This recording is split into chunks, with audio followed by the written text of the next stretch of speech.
All right, so thanks for coming, everyone. So we'll just start with our setting of our intention or our motivation. We will take a moment to consider why we're here. We're here essentially to connect with our pristine nature, the true nature of mind, so that once we're free of disturbing emotions, we can help others to be free as well. Our goal as Buddhists, or simply as compassionate people, is to liberate all sentient beings from suffering. So in that spirit, I'll read 2 verses from the Bodhisattva's Way of Life. And while I'm reading those 2 verses, you can just set your intention, or you can read along with me. May I be a protector for those without one, a guide for all travellers on the way. May I become a bridge, a raft or boat for all who wish to cross the water. May I be an isle for those desiring landfall and a lamp for those who wish for light. May I be a place of comfort for those who need to rest and a servant for all who live in need.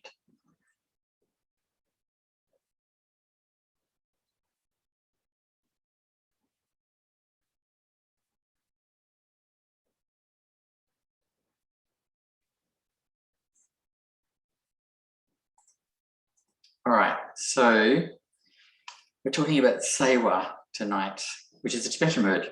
We don't want to worry about too much about the word because, as with all things, when we label something, it then limits it. So even though we have this word Tsewa, rather than give a single translation for that word, we'll talk about it in terms of a number of different kind of meanings that word has, because it actually has a wide range of meanings. So it is translated as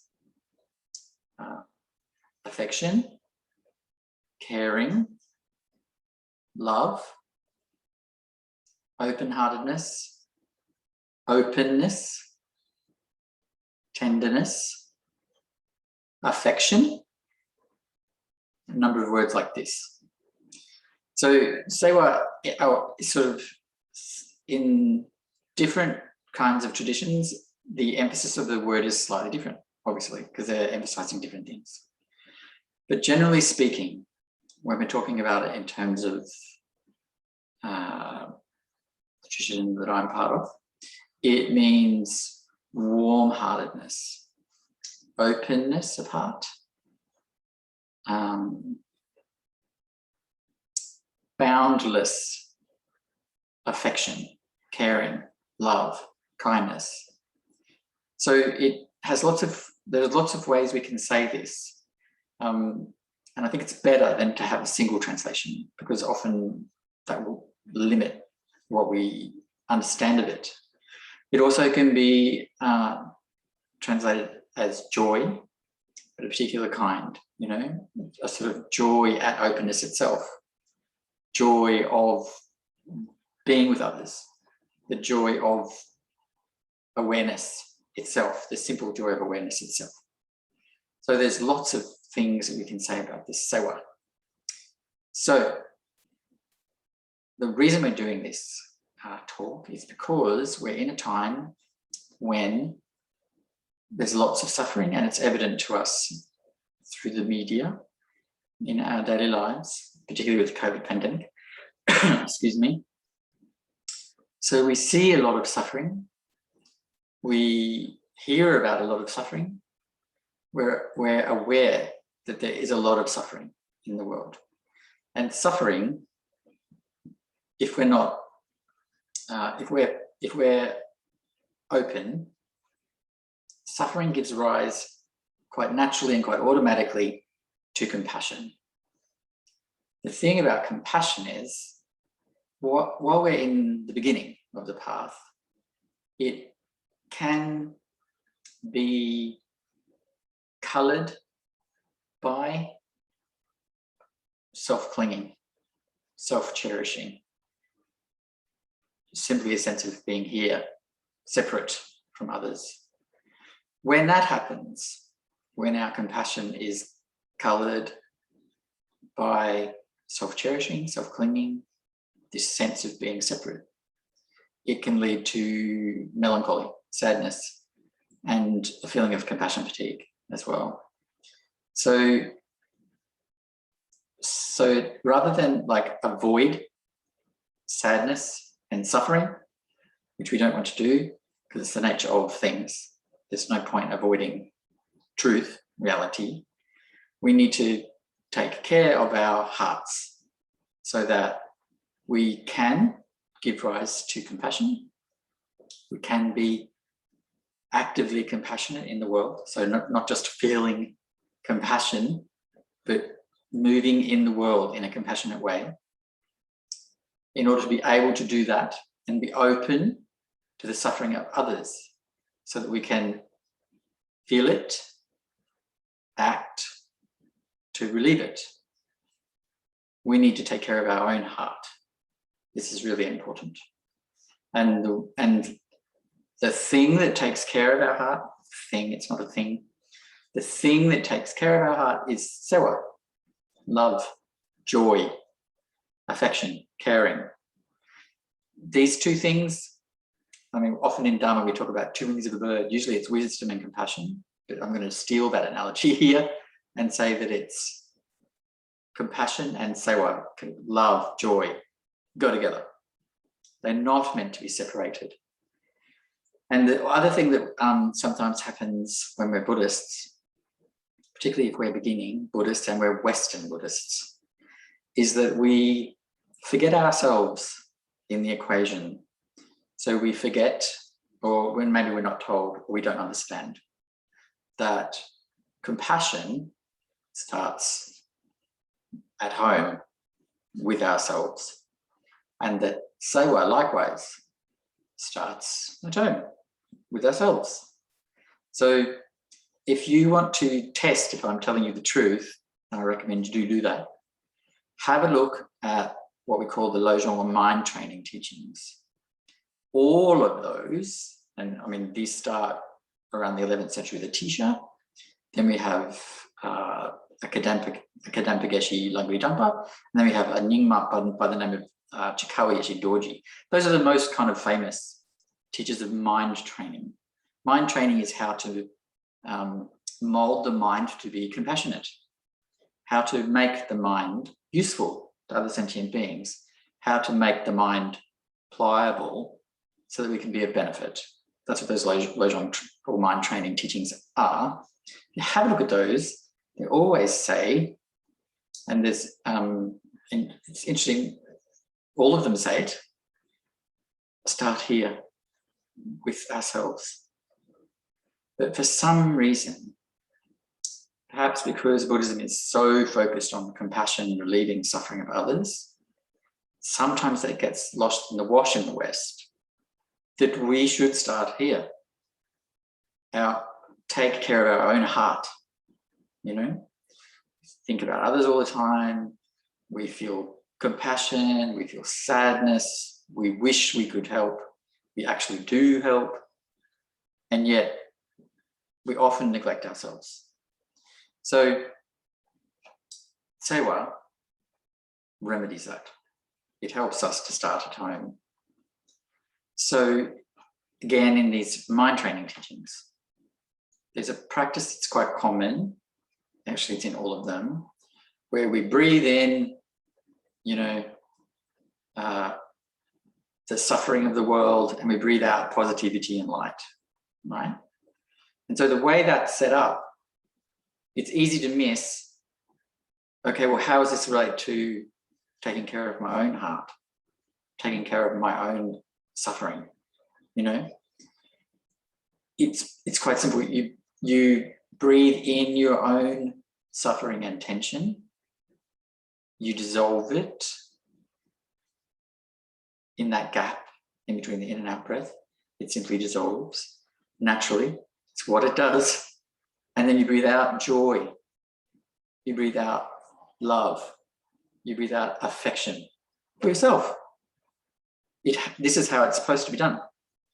It seems very, we're Buddhists, so it seems very strange that we would take the time to care for ourselves, but it is not strange.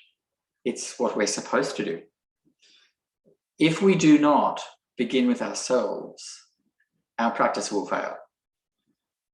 If we do not begin by taking care of our own heart, releasing it, opening it, caring for it. Our own tenderness. We need to care for our own tenderness. Our practice will not work because while the heart is closed and constricted, it's fearful, it's angry, it's frustrated, it's hurt. That person really shouldn't be helping others yet. We need to be free to a degree of pain and suffering before we move on. So there's something that's quite interesting about these mind training teachings where it's about, it's really about compassion, right? That's really what they're about. But they were secret. They were secret until Chikawa Yeshe Dorji, until that point. They became, actually, Langri Tongpa taught them fairly widely as well, but really became public around the time of Chikawa Yeshe Dorji. Why are they secret? Why were they secret?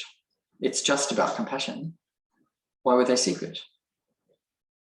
Because it's easy to misunderstand this care for oneself as narcissism, as selfishness, which is not at all what this path is about. It's the opposite of that, So, and the way that you protect against that, about just feeling good, just doing this to feel good, not that there's anything wrong with feeling good. The Buddha wanted us to feel good. He wanted us to feel good. But doing that, without considering others, then it becomes a problem. Then it becomes like a habit and it becomes, not beneficial. And the way to make sure that that's not what we're doing, we're not just trying to feel good, trying to make ourselves, happy and content with samsara as it is, is that we keep in our mind, we're caring for ourselves for the sake of others in the same way that a surgeon goes to medical school, does an internship, becomes a surgeon. The goal is to help others, but that person has to go through all that stuff, all that learning and practice to be able to do that. And they can't do that. They don't take care of themselves. If they're in medical school and they don't get enough sleep, they don't drink enough water, I'm being a bit simplistic here. But if you don't look after yourself, you burn out, you drop out, you don't become a surgeon. It won't happen. So we remember the reason for this caring for ourselves is to equip us to be of benefit to other sentient beings. And there's another little thing which actually will come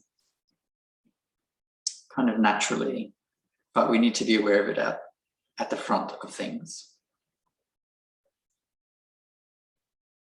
The self, right, is not what we're caring for. The self is an illusory construction. It's an obstacle. It distorts everything. It's a bit of a problem, right? We want to be friendly with it, but ultimately we want it to go away, right? So we need to get these two things. We're doing this so that in the end we can be of use to others, including ourselves. We want to be useful to ourselves as well. But also, the self is not what we're caring for. What we're caring for is that capacity within for joy, for affection, for care, for love, for compassion, for kindness. That's what we're caring for. So the side effect of this is that we also kind of care for ourselves. But we need to make sure we keep in mind we have an altruistic intention. The goal is to be of benefit to sentient beings, including ourselves. The self doesn't really matter. What matters is that inherent, intrinsic, natural capacity for love and affection, for care. That's what we're nurturing. That's what we care about, not Pema. Pema can go jump. Pema doesn't matter. But this, at the heart of us all, it's important. It matters. So we care for it. We treat it well.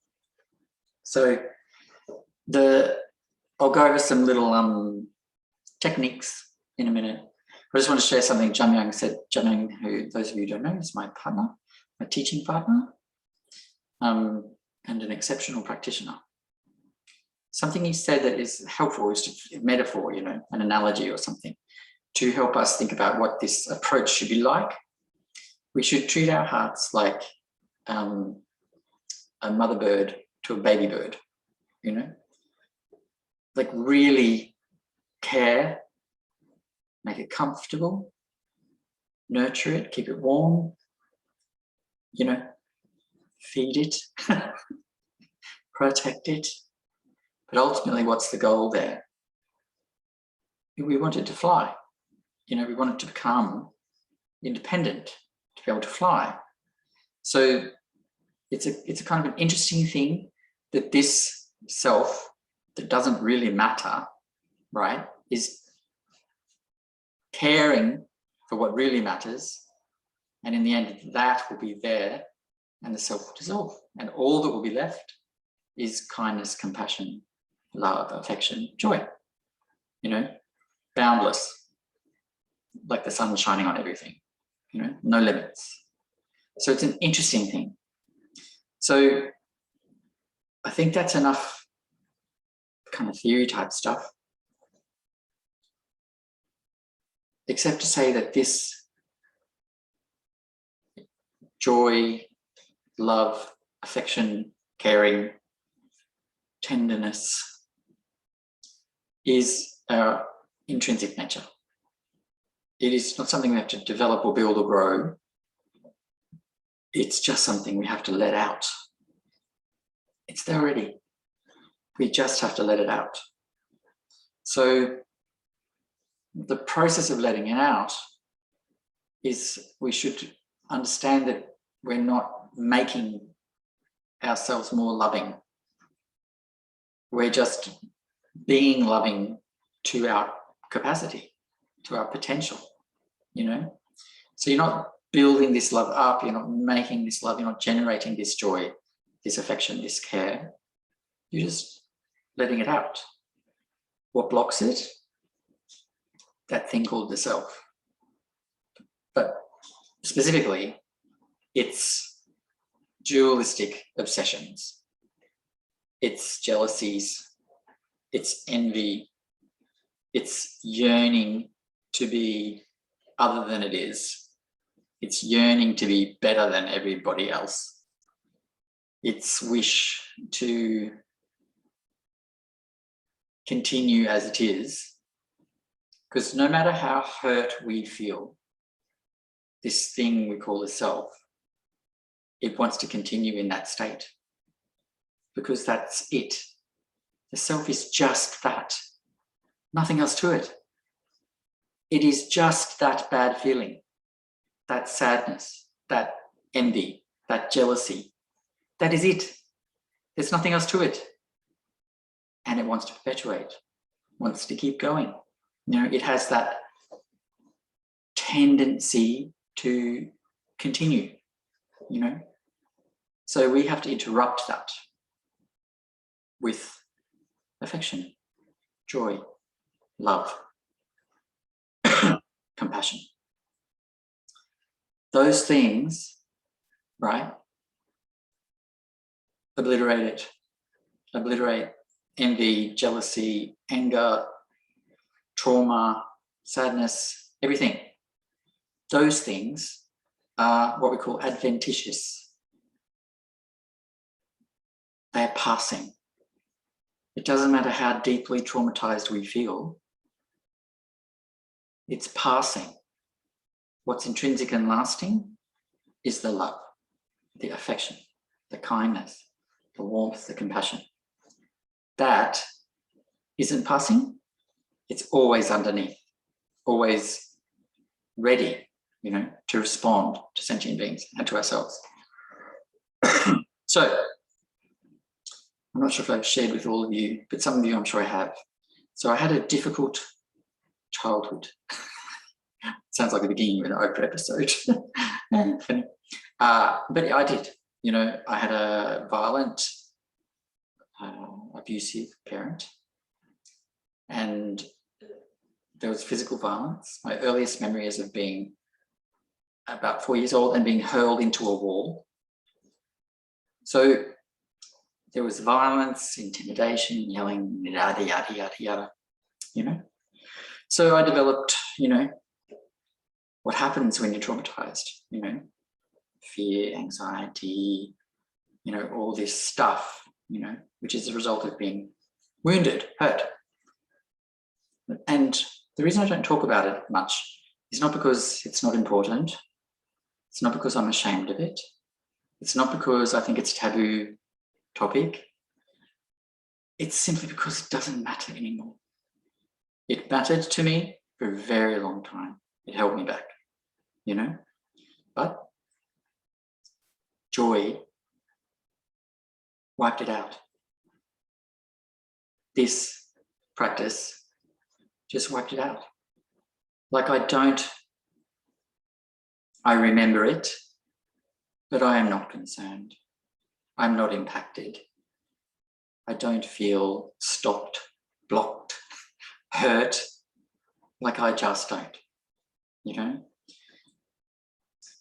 When we're hurt and traumatized, it's very hard to let that go because we're looking for justice. We're looking for, you know, an apology. We're looking for closure. We're looking for all these things, and these things are fine. I'm not saying it's bad to look for those things or to want those things. It's normal and natural to want those things, to want to be comforted, to be cared for, to be healed. This is natural. It's good. It's fine. But thinking about it all the time, being in the past all the time, wanting it to be different somehow, that won't move it. That perpetuates it.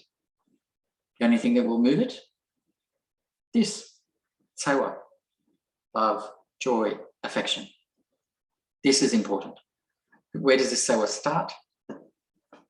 With us. We have to do it for ourselves.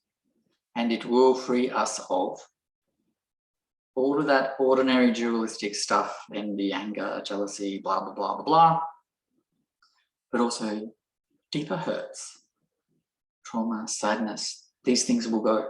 They can go and they will go, you know. That being said, it's also a good idea to talk to a counselor. Really good idea. Because this practice, although I think it's quite quick, you know, quite quick, we need support, you know, and sometimes professional support is the best kind of support we can get while we're going through this process. So certainly, Buddhist practice should not be in place of therapy or medication, you know, never. It should be with, and then see how you go, see how you go. Okay, so I think we shall now do a little bit of a talk about practicing type things. Maybe I'll ask if anyone has some questions at this point. Just a couple of questions, because we don't want to like take too much time answering questions at this point. But does anyone have anything to ask at this point? You can put your little hands up, or you can just put on your mic. Jamyang. Okay, no questions? All right. So do you remember before I talked about mind training and this idea that we begin with ourselves and this practice called Tonglen, which means to give and to take, or to give and receive, right? So we always do this with ourselves. So I'm going to give you two practices which you can do either or you can do them together, doesn't matter. But so the first idea is, I'll give you three sort of basic type practices. First one is, you just sit comfortably, back more or less straight, you know, comfortable position. You breathe just normally, place your awareness on your breathing, just very gently. Like when we place our attention on something, it is not clingy. It is not hard. It's soft, gentle, light. So we place our awareness on our breathing. Our breathing will naturally slow when we do that. It will naturally deepen when we do that. So we'll naturally start to feel calmer and more relaxed. So then we just breathe a little bit, just feel relaxed. Just a few minutes, it doesn't have to be a marathon.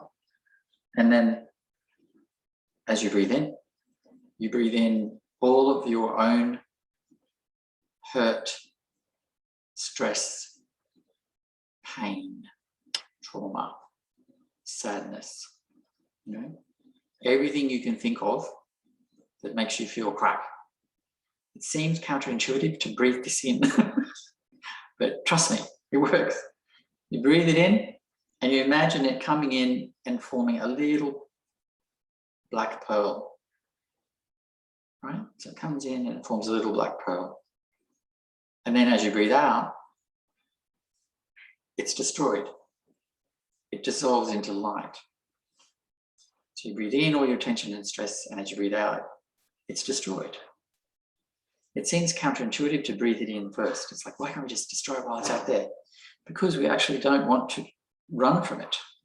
We want to accept this is the way things are. This is how we currently feel. This is not a poison, actually.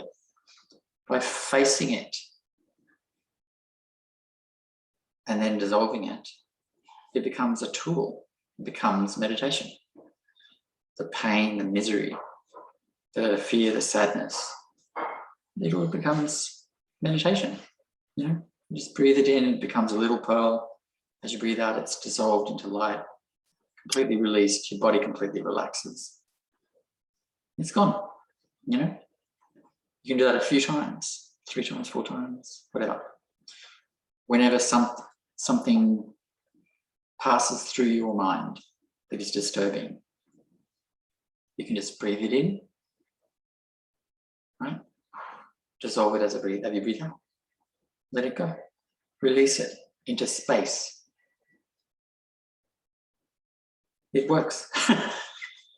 I don't know if I'm being terribly convincing, but it works. So that's one practice. That's how Tonglen's supposed to start.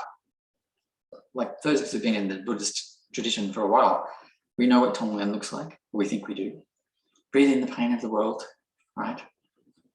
Breathe out love to the world. Yeah. That's stage 2.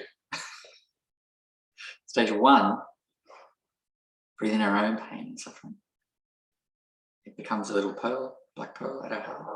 As we breathe out, it's obliterated, dissolves into light. So what's happening there? It's a visualization, obviously. It's telling the mind, this negative shit in its true nature is luminosity. It's ungraspable, can't hurt us. That's what's happening as we do that visualization. We mount it on the breath. And also as we breathe out and we relax, and the light goes out and, we fill up with light as we breathe out and all tension and everything leaves. Feels good. Joy rises, it's a good thing. And then you do that until, you're done, until you no longer feel any constriction at your heart, no longer any fear as you breathe it in, right? No longer any doubt that dissolves into space as you breathe out. You just keep, and I'm not saying like do a marathon here, a few minutes a day, that's it.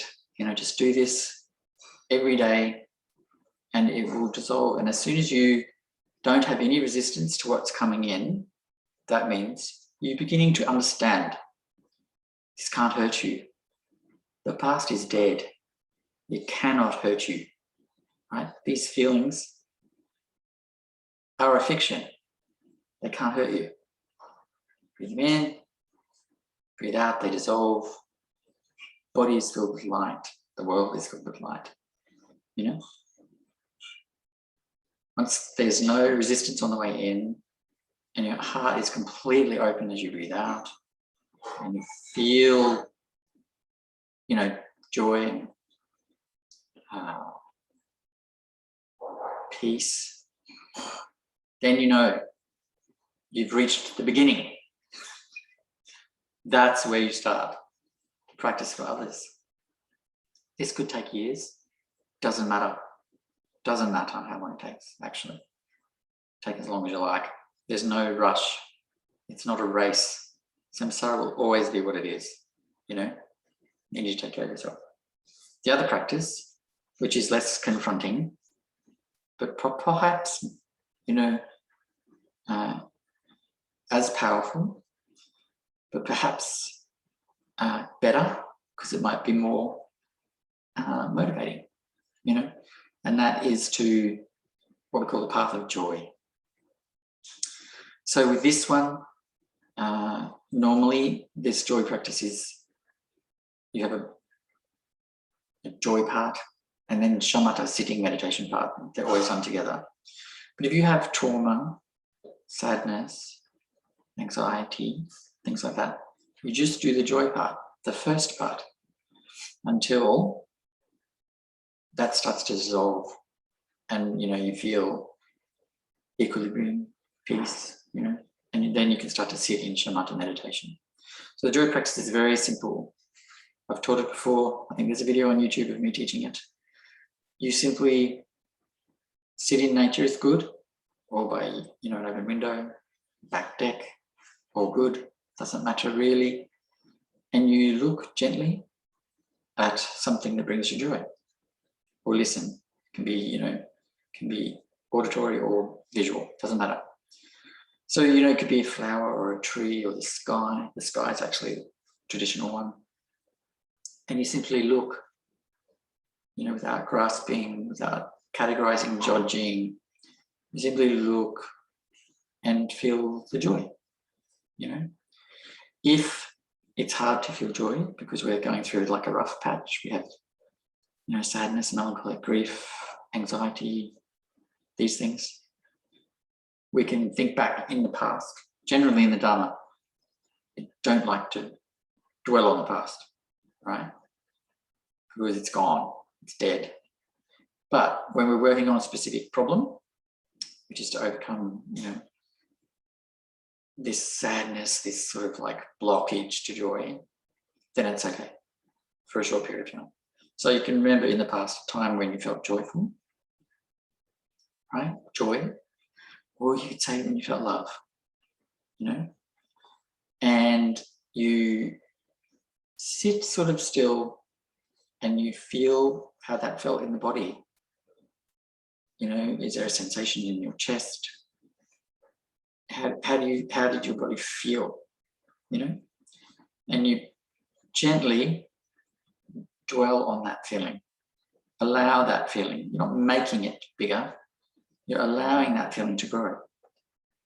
Getting out of the way of it. Because remember, it's there already. You're just using a device, which is to think of the time in the past when you felt joy or love. You're just using this as a trick to enable the joy that's already there to rise, you know. And so you feel it, and by feeling it, you're getting your head out of the way. You know, your intellect. You're getting into the, you know, a felt experience. It will naturally grow. That's what happens when you connect with what is true. It naturally grows. You know, it naturally will rise. So you think of a time when you felt joy, a time when you felt loved, and it will rise, and you just sit with it. Allow it to be what it is, and it will grow, you know. Soon, you'll get to the point where you can just look at a small thing, you know, a pebble, a twig, a flower, the sky, and joy will just rise right up, quite quickly, quite spontaneously, quite naturally. You know, a joyful mind cannot be sad. A joyful mind cannot be overwhelmed. A joyful mind cannot be jealous. A joyful mind cannot be angry. A joyful mind cannot be envious. The mind can only be one thing at a time. You know, little nasty little thoughts might pop in between, you know, like little feelings of jealousy or irritation or something. They might pop in. That's okay. That happens in meditation too. We just go back to our joy. We just remember it. Oh, I'm distracted by this irritation, this thought, this negative feeling. Just go back. How does joy feel? Feel it. It'll grow, and that will be, you know, eventually these little irritants, these little adventitious negative emotions and thoughts, they'll slow down. There'll be less and less and less. And over time, in doing either of these practices, you'll get to a point where you can sit, joy will rise, just looking in the sky, looking at like a crystal, pick an image of your teacher, you know, anything. Joy will rise, and then over time, with these adventitious, negative, disturbing emotions and things, they settle. Then this naturally takes you to a place of stillness, which is what? It's meditation. So you don't, did you hear what I'm saying? Joy, love, affection bring you into samadhi, meditation, stillness, which is what we want, you know, we want the mind to be quiet. And then once the mind is quiet, then bodhicitta arises naturally. So you don't have to work on that either. So, you know, like bodhicitta is usually translated as compassion, but that's not really what it is. It is an understanding of emptiness that gives rise to, it's co-emergent with compassion. They're the same thing, of the same taste, you know? Not exactly the same as joy, not exactly the same as love, not exactly the same as affection.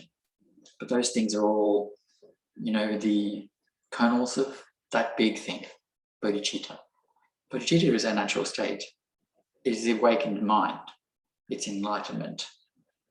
So through, you know, caring for yourself, feeling love, experiencing joy, you know, it can take you the whole way.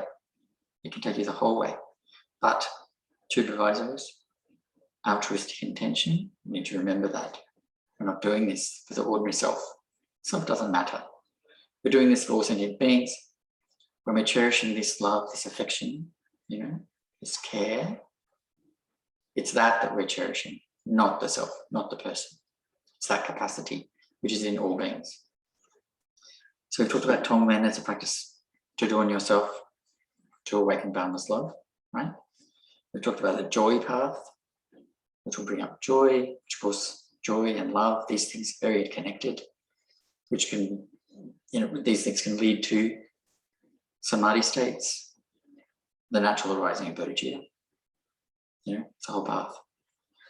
Then there's another little thing you can do, which is similar to both the joy practice and Tonglen, which is to sit, to breathe, and to just remember what it feels like to feel loved, you know. So think of a time when you felt loved,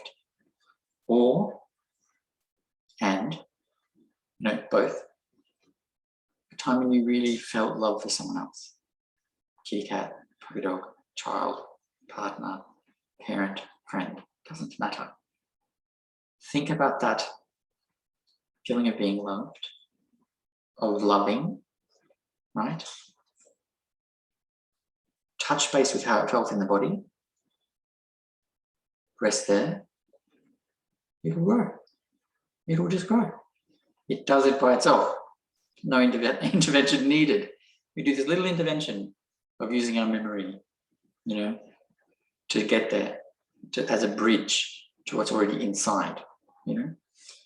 So then that also, this tsewa, this love, this caring, this affection, you know, this joyful kindness, you know, it also gives rise to love, affection, you know.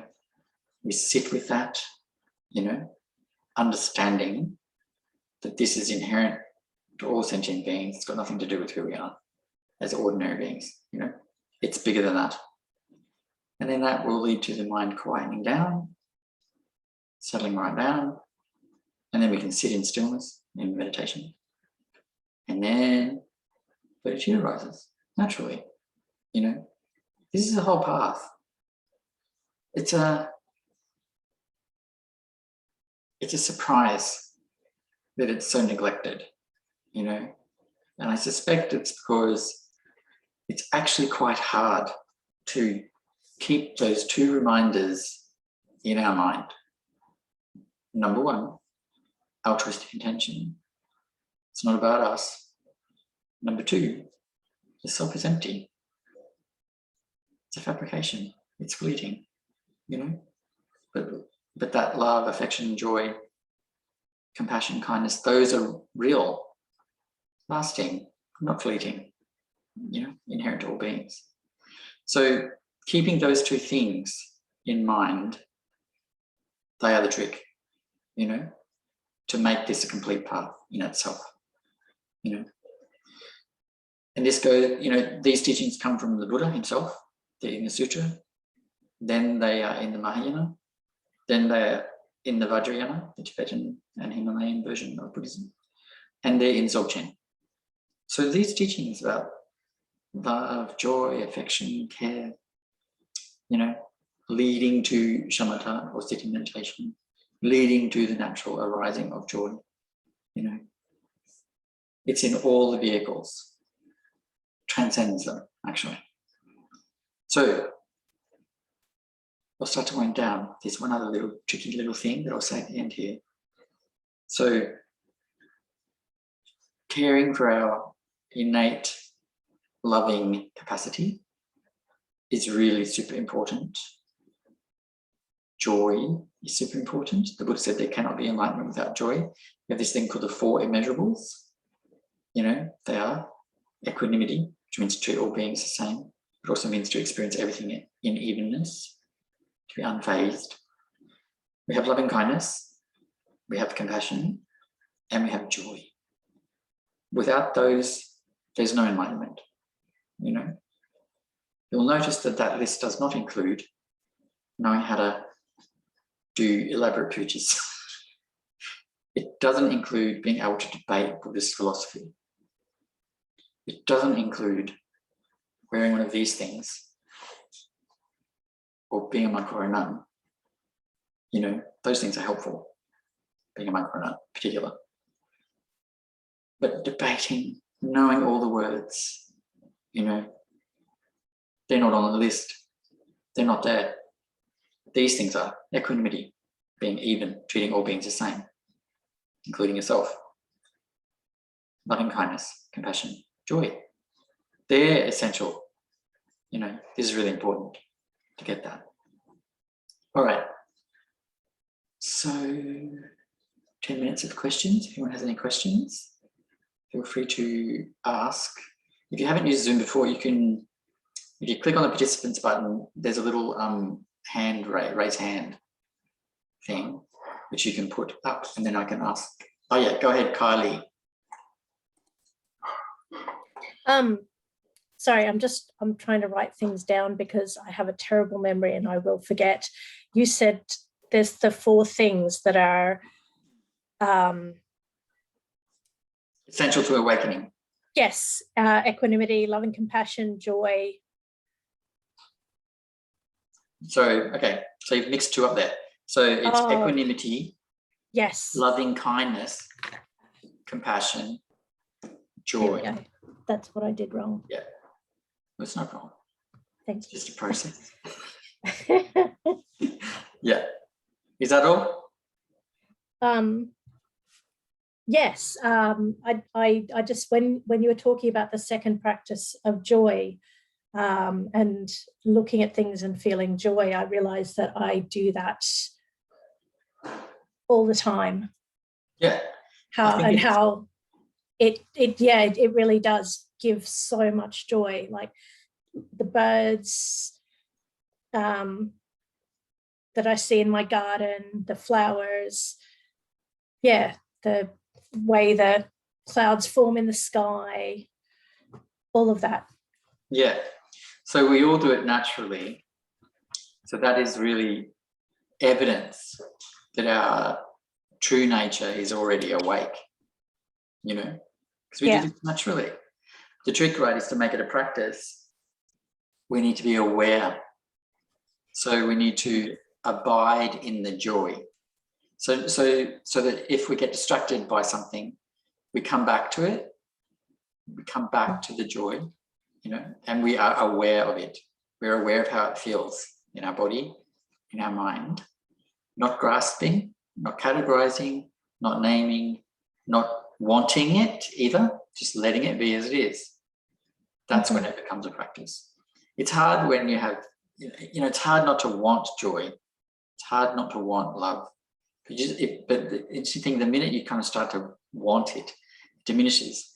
So just to let it be, we just let it be. Should we offer it up? Always. Yes. Yes. That's part of remembering the altruistic intention, you know. So to make it a practice, we need to do these 4 more things, which is we need to not just, you know, wait for it to happen, you know. So we sit down. We go, I'm going to do 5 minutes of joy practice today, you know. I'm going to sit down, I'm going to look at flowers, the birds, the sky, whatever it is. Picture of my teacher, picture of, you know, puppy dogs, kitty cats, dolphins, whatever, you know. I'm going to do it for 5 minutes. You sit, you feel it. This lived experience, this felt experience part, it's very important. Not just feel kind of happy in the mind. It'll be very subtle at first, but in time it will grow and grow and grow. And then you realize that you don't need these external triggers, that actually it's ever present. And then it calms the mind, and then the mind more easily goes into silence, into stillness. And then meditation becomes possible, you know. And then we start to formally do shamatha meditation, and then naturally bodhicitta, which is the awakened mind, it will rise, you know. So I'm not saying it'll be quick, but I'm saying it's very effective. And the thing that is quick, in my experience, the negative stuff, the pain, you know, our anxiety, our fear, and all that, if we are smart about it, that does go quickly. So when I had, you know, as a result of what happened to me when I was young, I had quite severe anxiety. I think I've told everybody this, open book, you know, and panic attacks and stuff like that. So for me, what I did was I observed what was happening, and I worked out the core kind of like belief and the fears that were circled around it. And I embraced those in joy. So, you know, like to run, to dislike, to fear, to hate, to not want, that perpetuates it. So I had to, you know, embrace, not I had to, but I wanted to. I embraced it. And it very quickly becomes joy. Like, that's my experience, and I know others who have said the same thing, that someone said to me that they felt so traumatized by what had happened to them over many, many, many years, that they felt they would never recover, that they could never be happy, that they could never feel anything but darkness, you know, really, really sad. And they did this kind of practice, and it turned it around, you know, I won't say overnight, but I would say in a few months, it turned it around, you know. But one of the sneaky naughty things I was going to say is that also devotion is in this list. It has the same taste as joy, tsewa, love, affection, you know, compassion, kindness. Devotion also has this quality of being able to still the mind, make us feel confident, strong, and then when the mind stills and, bodhicitta arises naturally. So the person who said that they thought they would never be well, would never have a happy life, could never, was not looking forward to life, actually. That heartbreaking. Yeah, it was heartbreaking. That person used joy and devotion together as the practice, and it turned it around pretty quick. I'm not saying straight away. It was, and still that person has, because there's always something, there's always something new that challenges us. So that person still has the occasional, dark day, but they're fleeting, and they're always, they always transform. That person now knows how to transform it and does, So that person was not looking forward to life, and now is. And, I would also like to say, what happened to that person didn't go away. I'm being careful because I don't want to, share someone's confidences. That didn't go away, but it no longer matters to them, because transformed into joy. Each time it rises, transformed into joy, Anyway, so we're 3 minutes away from our deadline. I'm trying to be kind of more time sensitive, particularly given it's at night. Does anyone have any other questions before we do a dedo? How was a dedication? Go ahead, Peter. Oh yeah, I'm just interested in the way that can help with something like, I don't know, self-esteem, I suppose. Like, and is it about getting to the core of where that's from, so that then that's the thing that you transform? Like, so yes, yeah. Go ahead. Do you have more? Yeah. No, that's it. Yeah. So that's what I did, right? But the person I was talking about before, who had, real challenges, did not do that. They just did the joy and the devotion. So they didn't unpack it. Okay. So the teachings say, right, that you don't have to unpack it. That was, if you cultivate, I don't like that word because it implies that you're making something or growing something, but let's use it as a usable kind of a word. If you cultivate joy, or you cultivate love, affection, kindness, it dissolves those other things. The two reasons: number one, there's no room for them anymore in your mind.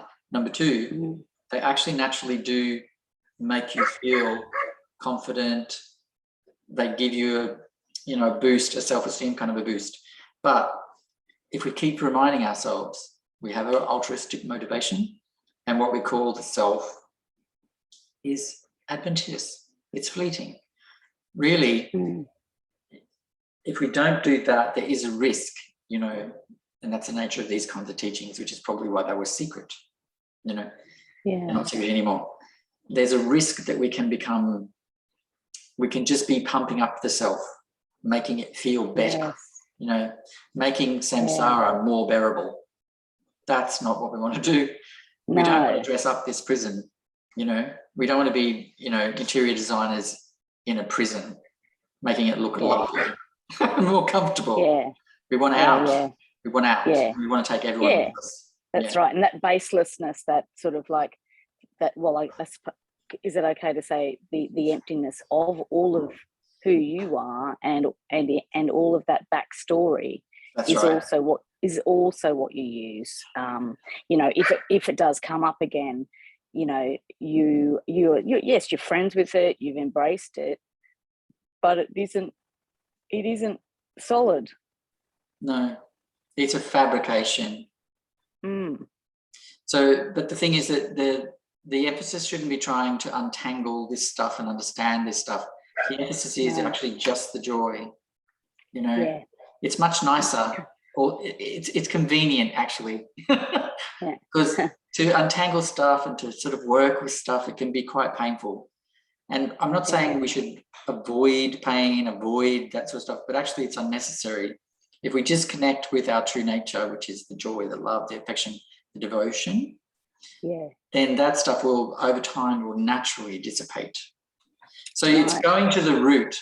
The root problem here is not that we were abused as children. I'm not saying you were, but I'm just meaning we, the world. You know, the root problem for me was not that I was abused as a child. The root problem for me was not that I was thrown into a wall. The root problem for me was not that my father beat me. That was not the root problem. The root problem was the self that was constructed out of its experiences that then persisted. So, you know, I didn't need to name and shame my dad. I didn't need to, in fact, I forgave him many years ago. You know, I didn't need him to apologize, and I didn't need, you know, like I didn't need any of that stuff, you know. All I needed was to understand the self is fleeting fabrication. And without it, there's just joy and love. Like, you know, to hold on to the past means to continue to be in pain. There's a Tibetan analogy that they use.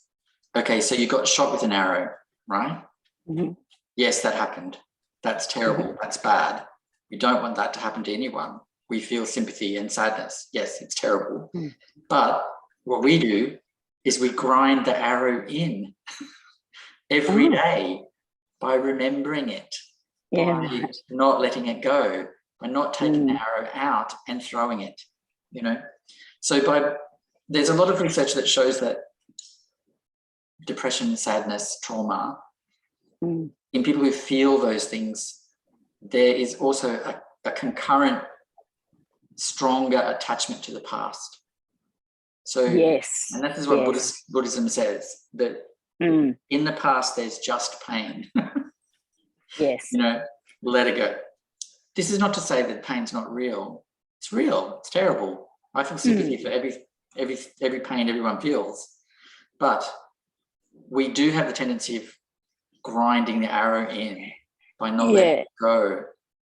So the point, and to let it go, right, doesn't mean we need to understand the pain, we need to get forgiveness, we need to get closure. You know, we don't need that. What we need to understand is that we have to just let go of our construction of ourselves. And the way to do that is to focus on what's intrinsic to us: joy, love, affection, kindness, compassion. And that is also you know, like I think like it was good what you said before about how we do tend to think things through, and when it comes to feelings, and that's what's quite profound about I've just got this dog that's trying to get up onto my lap. Let it up, Peter. Let it up. Yes, like that's what I've found is like you can't, it's not a thought thing, it's a feeling thing. It's felt. And I think that we spend a lot of our time, way too much time, trying to think through things. And I'd say what you're talking about with this practice is very much a felt. It's felt. It has to be felt. Otherwise, it's just a game.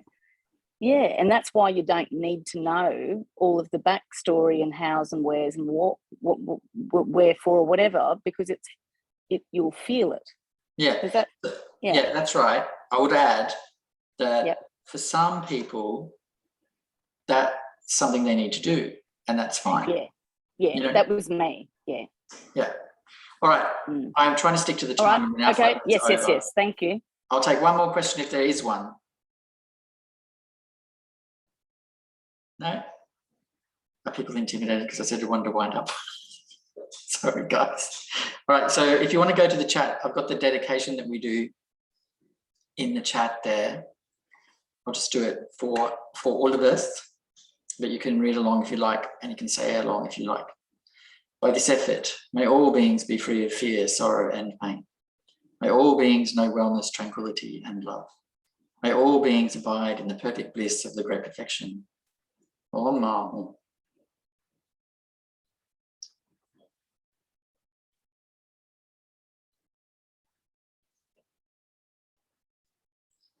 Thank you everyone for your presence. Your presence is much appreciated. Fills me with joy that there are people who care about Dharma.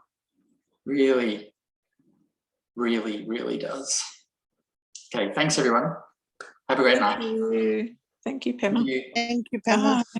Good night.